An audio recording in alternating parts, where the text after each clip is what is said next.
Всем привет, я Марина, и с вами Школа Сакрамел. Недавно на просторах интернета я нашла новый способ наращивания, и он меня заинтересовал.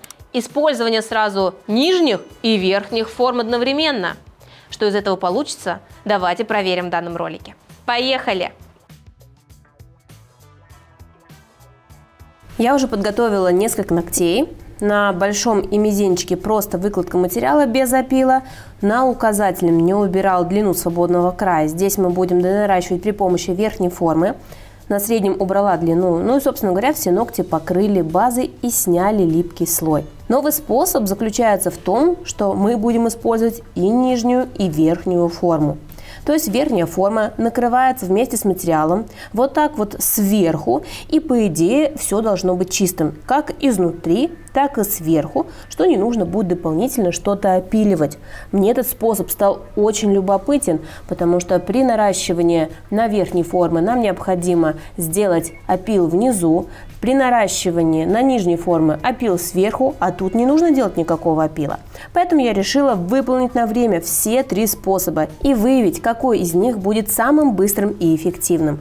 Первый – это моделирование на верхние формы. Я специально установила таймер, посмотрим, сколько же времени выйдет. Подрезаем форму в зоне синусных поворотов, чтобы она хорошо подошла. Выкладываю молочный гель, прикладываю на ноготочек, и моя модель мне слегка ассистирует сначала, потом я подсушиваю при помощи фонарика зону около кутикулы, переворачиваю палец и разглаживаю материал с внутренней стороны при помощи тонкой кисточки. Если где-то недостаточно было материала, можно его подбавить, и далее отправляем в лампу на полноценную просушку не менее 1 минуты. Способ наращивания на верхней форме действительно очень быстрый. Нам после просушки остается только лишь слегка опилить. Я выбрала натуральный изгиб, который подходит данным ноготочкам.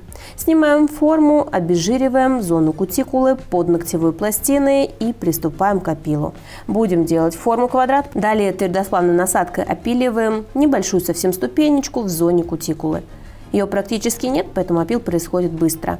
И теперь пилочкой оформляем свободный край. Делаем форму четкий квадрат. Да, действительно, это быстро. Не требуется верхний опил, но, как видим, ряд нюансов. Где-то на боковой стенке не было материала, нужно было достраивать. Ну и, конечно, еще не забываем выпилить изнутри.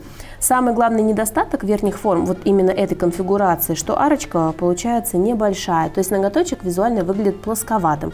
Ну, скажем так, как натуральный ноготь.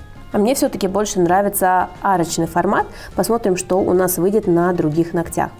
По времени заняло 5 минут 29 секунд на моделирование при помощи верхних форм. Вот такой результат. Дальше следующий способ – это моделирование на нижние формы. Для быстрой постановки, конечно, требуется тренировка. Мы сначала вырываем серединочку, подставляем форму к пальчику. Если видим зазоры, форму вырезаем на нужную нам глубину и отмечаем насечки. Но уже с опытом можно их просто на глаз смотреть на самом деле, а не отмечать, как я сейчас. Просто я так сделала, чтобы вам было понятно, где именно мы их делаем. Вырезаем, после чего снимаем формочку и устанавливаем на пальчик. Если вы умеете подставлять шаблоны, то этот способ тоже достаточно быстрый. При этом у нас будет чистая изнанка, благодаря именно нижней форме. Нам не придется ее выпиливать изнутри, но зато придется попилить поверхность. Да, конечно, можно было работать в технике без опила, сначала выложить подложку, потом снять форму, опилить ее и выстроить архитектуру, но часто тогда ногти получаются с такой продольной аркой, дугообразные, что мне тоже не очень нравится. Мне нравятся ногти более четкие, когда у нас практически прямая линия от наивысшей точки. Такие ногти, на мой взгляд, выглядят более четко, более дорого, более профессионально. Сравниваю длину при помощи измерителя и подложку отправляем в лампу на просушку не менее 30 секунд. После чего выстраиваем архитектуру. Да, можно было снять шаблон нижний и потом выстраивать, но подложка достаточно тонкая, поэтому я принимаю решение, что буду выстраивать архитектуру вместе с ней. Распределяем гель, слегка отступаю буквально 1 мм около кутикулы. Дальше у нас планируется небольшой дизайн, поэтому не делаю под кутикулу, не захожу материалом за пределы базы, так как это может повлиять на носибельность и на появление отслоек. Кстати, эти ноготочки мы делаем для модели, которые вот-вот должны сделать предложение, поэтому можно сказать, что эти ногти предложенческие, да, еще не свадебные, а вот такие вот. Просушиваем и начинаем опил. Также свободный край, боковые стеночки, и тут нам придется опилить поверхность. Для этого выполняю длинные движения слева направо, сглаживая поверхность. Видимо, что времени у нас уходит, не намного больше. Убираем пыль и посмотрим на результат. У нас ушло 5 минут 55 секунд. Посмотрите на ноготочек. Тонкий торец и красивая арка. И третий новый способ.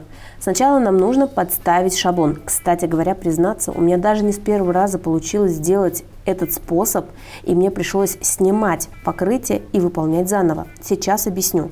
Первое. Поскольку я формы ставлю правильно, как в арочном варианте, грубо говоря, что я заметила, что верхняя форма просто не подходит, она более плоская и не повторяет изгибы ногтя. Раз. В этом случае я сейчас решила форму не подрезать, то есть у меня стали зазоры по точкам роста. Уже непонятно, туда попадет материал. Окей, обычная форма тоже не подходит с натуральным изгибом. Подошла форма только с арочным изгибом, потому что нижняя формочка, она имеет определенную загнутость. И теперь наносим материал и ставим на шаблон. Нравятся мои ролики? Хотите знать больше о маникюре? Приглашаю присоединиться и получить доступ к базе знаний школы Сакрамел. Более 20 видеокурсов по цене одного с получением сертификата. Они доступны по всему миру. Подробнее читай в описании. Во-первых, это все странно, как-то шатко-валко держится. Хорошо, поставили, как-то прижимаем. Видим, что формочка слегка у нас приподнимается, образуется какая-то пустота. Не получается близко поставить к кутикуле. Да и вообще эту форму неудобно держать. Слегка просушиваем фонариком и отправляю в лампу на просушку на 1 минуту. Снимаем, вроде все как-то нормально, хорошо. Но если посмотреть поближе, мы увидим, что на боковой стенке недостаточно материала.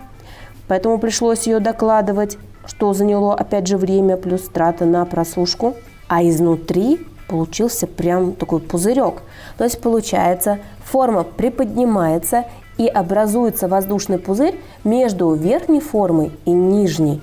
И сейчас тоже пришлось его докладывать. Представляете, какая это морока? А в первый раз вообще огромный пузырь получился. Но я даже не стала это вам выкладывать. Думаю, что мы будем смотреть на неудачный способ. Но если вам и он нужен, поставьте, пожалуйста, лайк. И я подумаю, может быть, я опубликую этот материал в шортс. Ну и теперь приступаем к опилу. Во-первых, длину мы не смогли никаким образом регулировать, то есть как-то ее подправить, убрать. Вот как выложилось, так выложилось. Пришлось дорабатывать насадкой. Бортик в зоне кутикулы тоже опиливаем насадкой. Ну а затем пилим, пилим, пилим, пилим. Плюс получилась толщина. Ее выпиливаем при помощи твердосплавной насадки. Переворачиваем, убираем все вот эти вот натеки. То есть мы использовали нижнюю форму, чтобы избежать пилежки внутри, верхнюю форму, чтобы избежать поверхностного опила, а в итоге мы делаем и то, и другое. Может быть, я что-то не поняла в этой технике, друзья. У нас ушло 9 минут 51 секунда в этом способе.